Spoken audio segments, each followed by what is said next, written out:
সবচাইতে বেশি জান্নাতে প্রবেশ করাবে যে আমল, বিষ্ণু বললেন, এক হচ্ছে আল্লাহর ভয়, আরেক হচ্ছে সর্বোত্তম আচরণ। প্রিয় ভাইরা, ইসলামের মেজাজটাকে চিনে নেন, ইসলামের এসেন্সটাকে বুঝে নেন। আমরা ভালো আচরণকে গুরুত্ব দিতে চাই না। অনেক নামাজি লোক দেখবেন নামাজ পড়তে পড়তে কপালে কালো দাগ ফেলে দিচ্ছে, বাসায় বউয়ের সাথে খারাপ আচরণ করে, খিটখিটে মেজাজের, প্রতিবেশীর সাথে শুধু ঝগড়া, কলিগদের সাথে ঝগড়া, মারামারি, দুঃসম্পর্ক, এরকম আছে না নাই বলেন? আছে না? কিন্তু নামাজি, অনেক বড় হাজি, একদিনও কোরআন তেলাওয়াত মিস হয় না।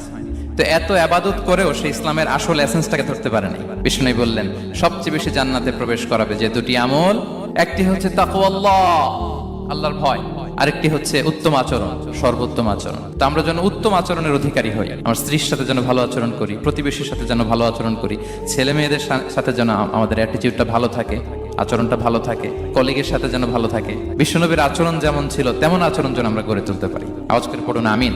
সুনানে আবু দাউদের এক